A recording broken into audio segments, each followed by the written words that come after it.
contente de vous voir tous et peut-être encore quelques retardataires aujourd'hui dans cette salle.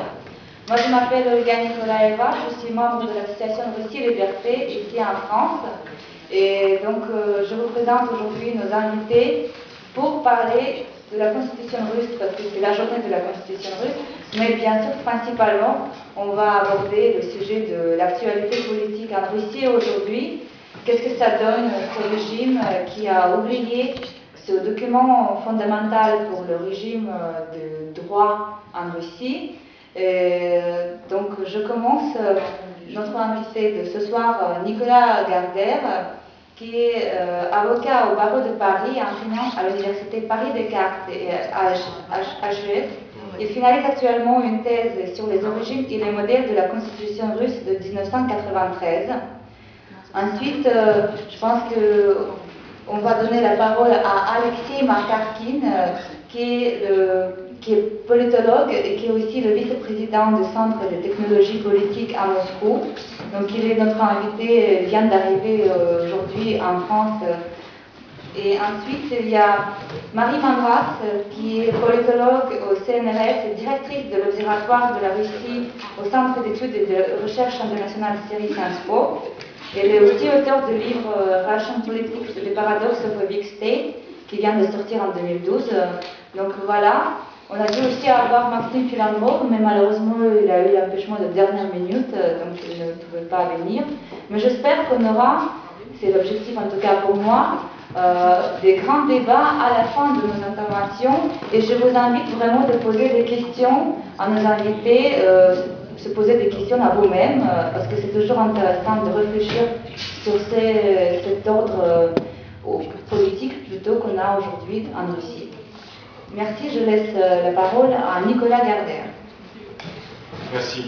Donc, comme Olga a dit, je suis avocat au barreau de Paris et je finalise une thèse que je devrais soutenir dans les prochains mois sur les origines et modèles de la Constitution russe. Donc, je suis évidemment fort moins légitime que les professeurs Mandras et Makarkin pour m'exprimer ce soir, mais en tout cas, je remercie l'association Russie Liberté de m'avoir convié. Alors, simplement, donc, mon intervention portera sur la genèse de la Constitution russe, donc les origines et les modèles de la Constitution russe. En fait, ce qui m'a intéressé dans mon travail, et ce dont je vais vous parler ce soir, c'est d'essayer de comprendre le cas russe dans ce contexte qu'on trouve finalement partout, dans tous les États qui changent de régime, qui sortent d'une période de dictature, plus ou moins longue. C'est l'idée et l'obsession de se doter d'une constitution.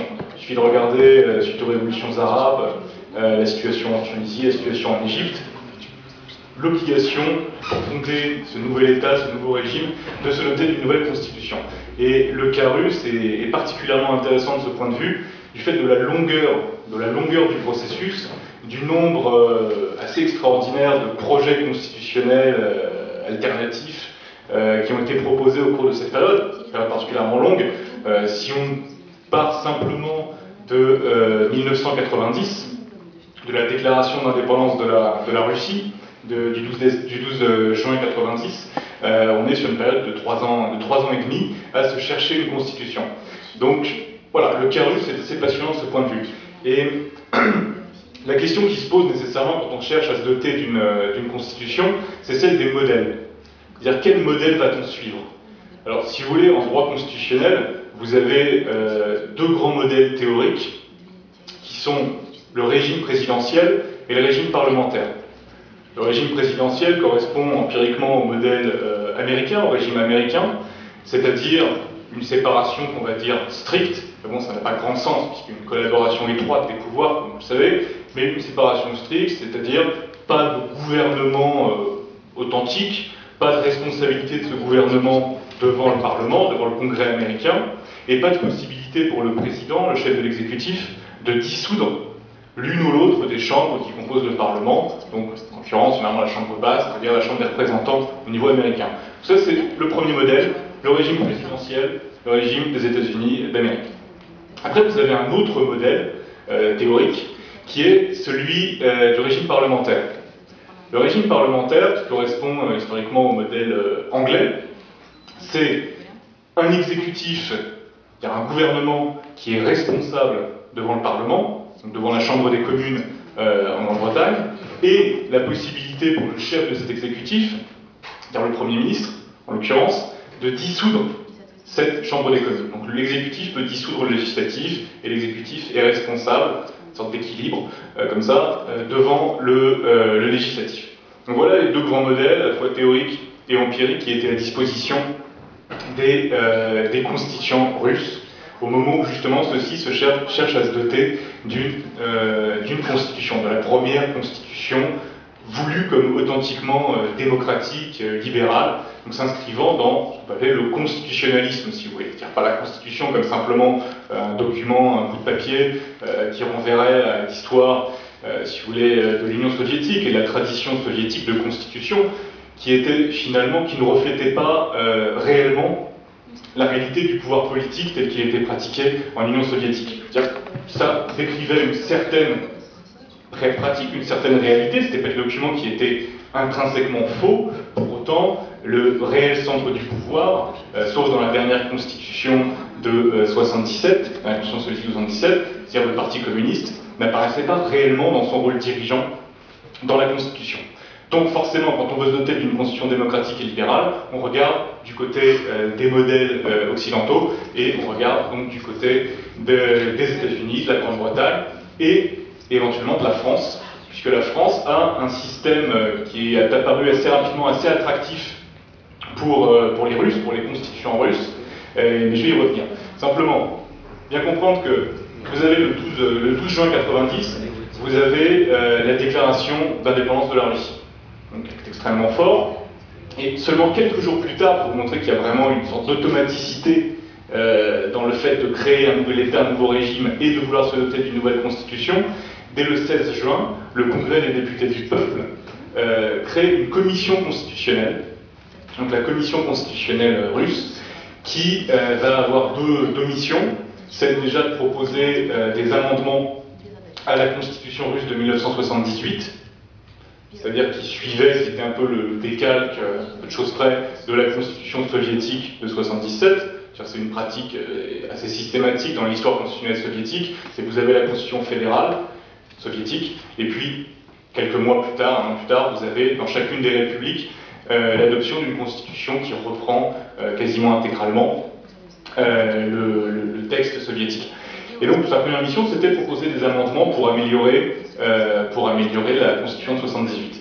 Mais surtout, et fondamentalement, le rôle de cette commission, et en tout cas celui qu'elle s'est arrogé, parce qu'évidemment il est beaucoup plus valorisant de créer une nouvelle constitution que simplement proposer des amendements pas à pas d'une constitution largement disqualifiée.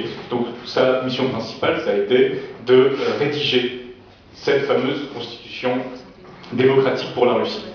Et alors cette commission constitutionnelle a été composée d'une centaine de membres qui étaient donc issus du Congrès et qui représentaient les différentes parties, différentes factions au sein du Congrès, mais elle avait un groupe opérationnel d'une trentaine de personnes composé à la fois de membres du Congrès, mais aussi de constitutionnalistes, comme Valéry Zorkin, que vous connaissez tous, qui était le premier président de la Cour constitutionnelle russe, et qui est l'actuel président de la Cour constitutionnelle russe. Donc Valéry Zorkin, qui est un constitutionnaliste, et voilà. Et parmi les autres leaders de cette commission, on trouvait son secrétaire, qui était Oleg Rumiantsev, qui était le leader du parti ou du club social-démocrate à l'époque, donc membre du Congrès. Et si vous voulez, au sein de cette commission, très rapidement, il y a deux modèles qui ont émergé, deux types de choix institutionnels qui ont émergé. Il y a derrière Valéry Zorkin la volonté d'avoir un régime qui ressemblerait largement au régime américain, avec une séparation stricte des pouvoirs, pas de vrai gouvernement, pas de responsabilité du gouvernement dans le Parlement, pas de droit de dissolution. Et puis une autre option qui était défendue par Rumiantsev ou Viktor Shainis, qui était donc celle d'un régime non pas parlementaire à l'anglaise, mais plutôt proche du régime français en fait. Parce qu'il y avait un élément qui était indépassable et qui a toujours fait consensus, enfin quasiment toujours, il y a eu quelques propositions différentes, mais globalement, il y a un consensus pendant toute cette période de 90 à 93, c'était l'idée d'avoir un président élu au suffrage universel direct. C'est-à-dire que c'était l'héritage, de toute façon, des réformes réalisées au niveau soviétique, avec la création d'une présidence soviétique dont Mikhail Gorbatchev a été, comme c'est le premier occupant et le seul occupant de la présidence soviétique, et puis au niveau russe, avec l'élection de Boris Yeltsin, puis c'est cette idée très répandue que quand on sort d'une période de dictature et qu'il faut établir un nouveau régime, il faut un leader fort et légitime. Alors, est-ce que c'est valable? Je ne sais pas, mais en tout cas, il y avait cette croyance qu'il fallait forcément un leader fort et légitime, et personne n'a réellement pensé la nouvelle Russie, la nouvelle constitution russe, sans un président élu au suffrage universel direct. Et dans ce cadre-là, le régime britannique classique, le régime parlementaire, n'était pas très opportun. Donc il restait quoi comme régime? Le régime à l'américaine, avec un président élu au suffrage universel quasi direct, on connaissait le système américain, les grands électeurs, donc un système à l'américaine, ou un régime à la française. La spécificité du régime français, on a pu qualifier parfois de semi-présidentiel, mais finalement le terme a quasiment aucune importance, c'est d'avoir les fondements d'un régime parlementaire, un droit de dissolution, une responsabilité gouvernementale en tant que gouvernement, et en même temps d'avoir un président. Alors, la commission constitutionnelle, jusqu'en 92, va osciller un peu, on va piocher entre ces deux régimes, va avoir plusieurs projets. Puis à partir d'avril 92, on va avoir des projets alternatifs qui correspondent, si vous voulez, au durcissement des relations entre le Congrès et son leader Ruslan Khasbulatov et le camp de la présidence avec Yeltsin, avec des projets qui vont être, là pour le coup, initiés par le camp présidentiel et beaucoup plus favorables, beaucoup plus déséquilibrés et favorables à la présidence. Et si vous voulez, le texte constitutionnel va devenir un objet du combat politique, un outil du combat politique sur la période 92-93. Finalement, Yeltsin va convoquer, pour se donner un peu plus de légitimité, une conférence constitutionnelle, une Soveshanie, que certains ont traduit par assemblée constitutionnelle, mais bon, plutôt l'appeler conférence constitutionnelle, pour élaborer un projet de synthèse, si vous voulez, entre le projet présidentiel et le projet soutenu par la commission constitutionnelle. Au final, un document, si vous voulez, assez largement déséquilibré au profit du président a été établi, adopté par cette conférence constitutionnelle, et puis après la crise institutionnelle que vous connaissez bien, le président Yeltsin en a profité pour renforcer encore la prédominance du président sur le Parlement. Et puis, c'est ce texte, donc très déséquilibré finalement, qui a été adopté par référendum le 12 décembre 1993. Je crois que j'arrive au bout de mon intervention. Voilà, avec quelques autres choses à dire, mais voilà, simplement si je peux dire juste un dernier mot. J'ai parlé des modèles constitutionnels. Le dernier mot que je voudrais dire avant de passer la parole, c'est que ce qui est marquant aussi avec ce processus de rédaction de la Constitution, c'est la façon dont les traditions russes ont été instrumentalisées par les deux camps. C'est-à-dire comment Yeltsin a pu expliquer que finalement, comme il l'a dit après le moment de la présentation du projet final pour référendum, certes, le président russe a beaucoup de pouvoir, mais qu'attendre d'un peuple qui n'a connu que le régime des tsars et des leaders forts. C'est une sorte d'instrumentalisation, une sorte de, comment dire, d'obligation pour la Russie d'avoir forcément un régime avec un leader fort. La Russie ne pourrait pas exister autrement que dans ce type de régime. Et dans l'autre camp, du côté de Khasbulatov, donc le président du Congrès des députés du peuple, il y avait une tentative d'instrumentaliser, d'exploiter un peu une tradition proto-parlementaire, si vous voulez, le fait de revendiquer toujours l'idée que la Russie a eu, comment dire, dans son histoire, de véritables institutions parlementaires, comme les Veche ou le Zemsky Sabor, surtout, vous savez, c'est l'équivalent des États généraux au XVIe et au XVIe et XVIIe siècle, donc le Zemsky Sabor qui était revendiqué comme prouvant l'existence d'une réelle tradition parlementaire en Russie, et donc expliquant la pertinence d'un choix beaucoup plus parlementaire pour la Russie. Voilà. Merci.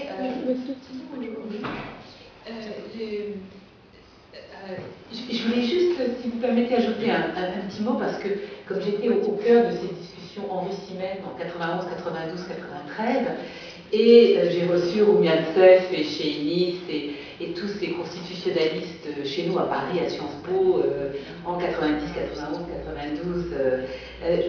J'ai 2-3 petits commentaires, parce que je crois que comme Alexei ne comprend pas tout ce qui se dit en français, je pense que c'était mieux que j'ajoute moi-même plutôt que lui ce petit complément.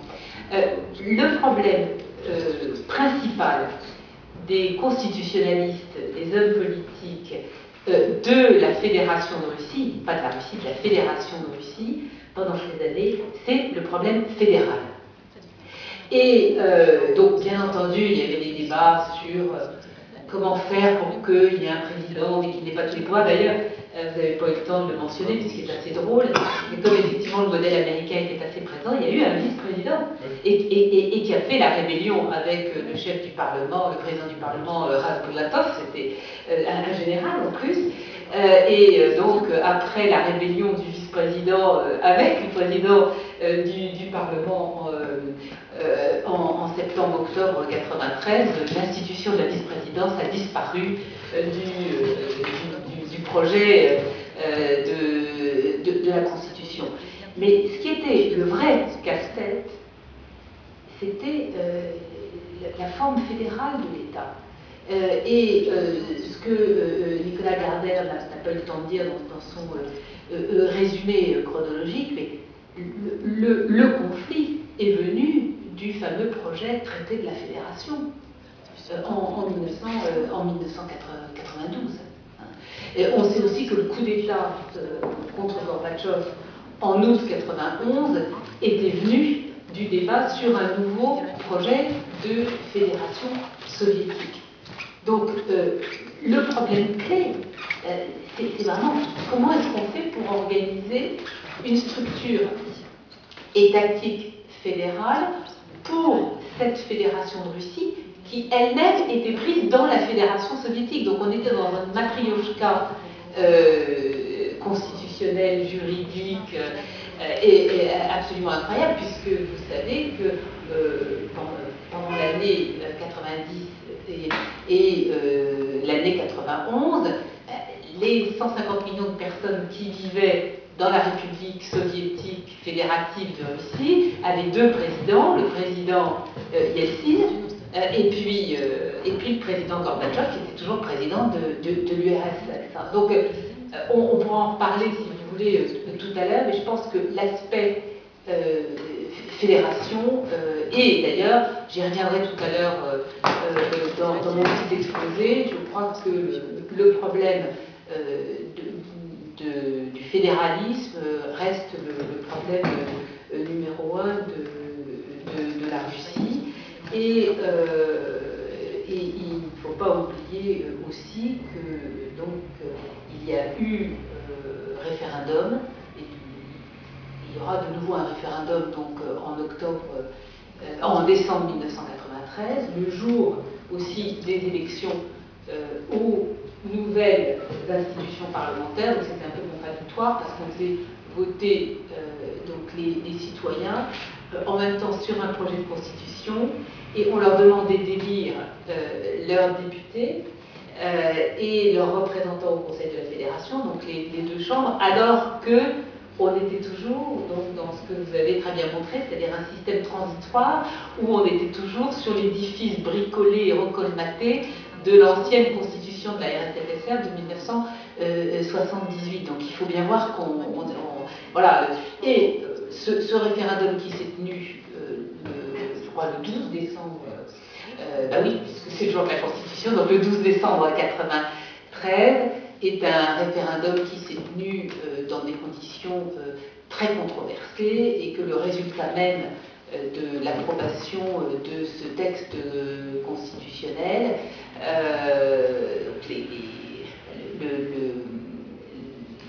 la façon dont les résultats du référendum ont été,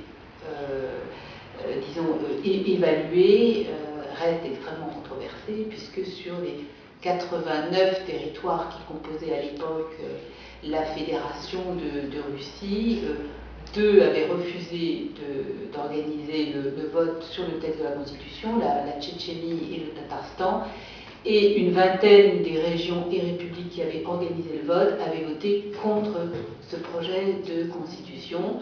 Mais après le vote, finalement, les